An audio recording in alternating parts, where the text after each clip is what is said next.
বাংলাদেশ শিল্পকলা একাডেমির জাতীয় নাট্যশালার মূল মিলনায়তনে অনুষ্ঠিত হয়ে গেল বাংলাদেশ থিয়েটার দুয়েল নাট্যোৎসব। প্রথম দিন প্রদর্শিত হল বাংলাদেশ থিয়েটার ষষ্ঠ প্রযোজনা নাটক সি মোরগ। এটি ছিল সি মোরগের ৩০৪তম প্রদর্শনী। নাটকটি রচনা করেছেন আবদুল্লাহ ফরাজি, নির্দেশনায় হুমায়ুন কবির হিমু।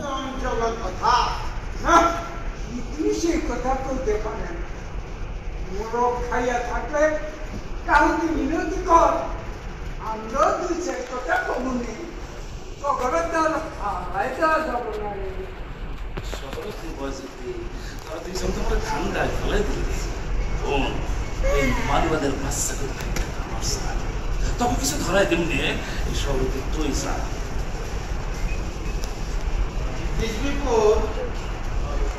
অপরাধ কিন্তু ছোট খরচ না, সীমারত খাইছ মাপ চাই না।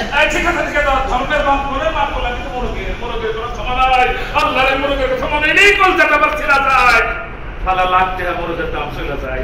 লাখ টাকা ইনসাফ ইনসাফ করে যাইছে দিও দে। আরে মুরগি ব্যবসা করে এই ডাক্তার দিব বন্ধ নেই না দেখো না, আরে আমার মনে একটু ফোন করে কি সাজানে না। আরে ওই ওই সালা মানব তো সংস্কৃতি, হ্যাঁ মানব তো সংস্কৃতি কথায় কয় লাস্টে হরি কাঙ্গালি, দশটে হয় নাচে বাঙালি। কর্তব্য ধন সম্পদের অভাব নেই আপনার ঘরে মাফ করে দেন কর্তব্য।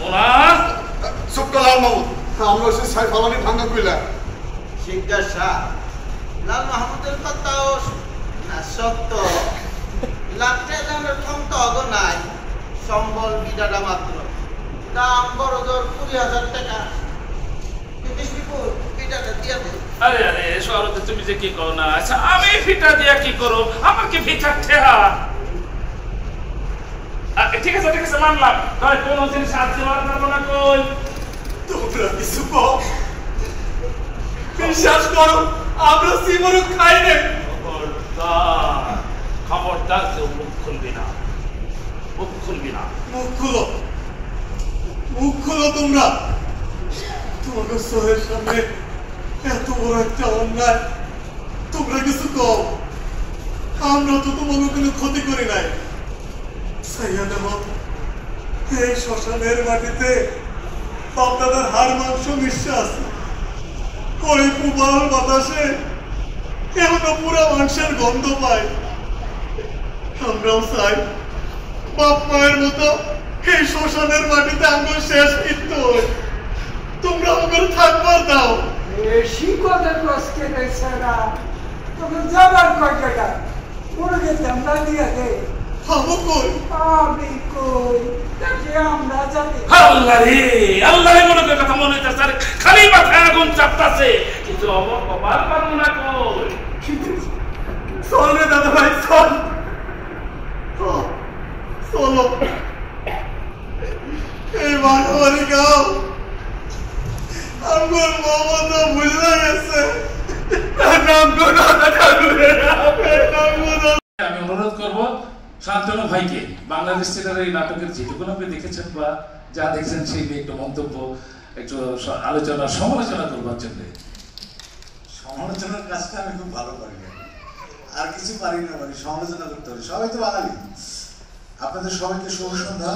আপনাদেরকে অসংখ্য কৃতজ্ঞতা, এতক্ষণ ধরে আপনারা ধৈর্য ধরে যারা আমাদের নাটক দেখলেন।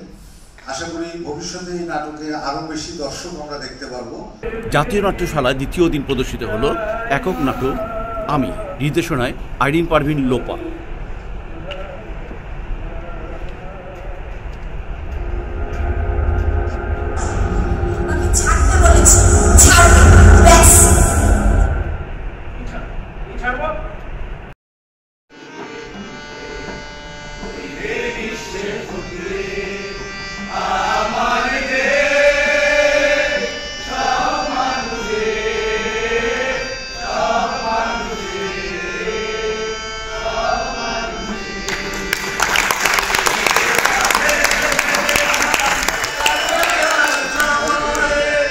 নাটক হোক জীবনের জয়গান।